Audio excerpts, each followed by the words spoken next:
Hi ಎಲ್ರಿಗೂ, ಇವತ್ತು ಮಾವಿನ ಹಣ್ಣಿನ ಸಾಸಿವೆ ಹೇಗೆ ಮಾಡೋದು ಅಂತ ನೋಡೋಣ. ಇದು ತುಂಬ ಚೆನ್ನಾಗಿರುತ್ತೆ, ಮಕ್ಕಳಿಗೆ ಮಾಡಿಕೊಟ್ರೆ ಚೆನ್ನಾಗಿ ತಿಂತಾರೆ. ಈ ಥರ ಮಾಡಿಕೊಡಿ, ಸೀಸನ್ ಮುಗಿಯೋ ಅಷ್ಟೊತ್ತಿಗೆ ಒಂದು ಸತಿ. ನಾನು 7 ಮಾವಿನ ಹಣ್ಣು ತೊಗೊಂಡಿದ್ದೀನಿ. ಅದು ಚಿಪ್ಪೆ ಎಲ್ಲ ತೆಗಿಬೇಕು. ಈ ಥರ ಚಿಪ್ಪೆ ತಗೊಳ್ಳಿ ಎಲ್ಲ. ಕಡಾಯಿಗೆ ಹಾಕ್ಕೊಳ್ಳೋಣ. ಇವಾಗ ಕೈಯಲ್ಲೇ ಆ ಪಲ್ಪೆಲ್ಲ ಈ ಥರ ಚೆನ್ನಾಗಿ ಈ ಥರ ಇಸುಕ್ಕೊಳ್ಳಿ. ಈ ಥರ ಆ ಪಲ್ಪೆಲ್ಲ ಚೆನ್ನಾಗಿ ಬರಬೇಕು.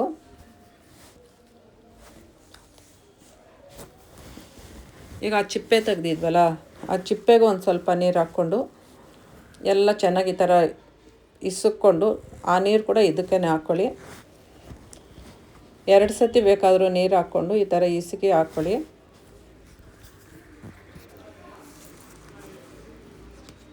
ತುಂಬ ಚೆನ್ನಾಗಿರುತ್ತೆ. ಈ ಥರ ಮಾಡ್ಕೊಂಡು ಸತಿ ತಿಂದು ನೋಡಿ.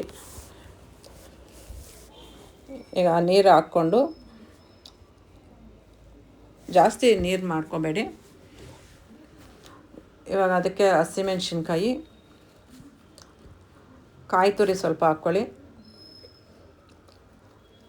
ಬೆಲ್ಲ ಹಾಕ್ಕೊಳ್ಳಿ,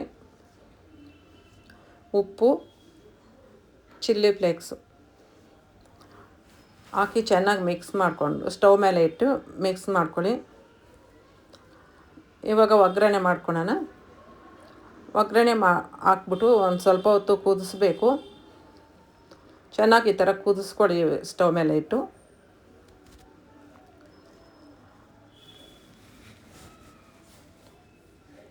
ಈಗ ಕುದೀತಾ ಇದೆ ನೋಡಿ, ಆಗಿದೆ.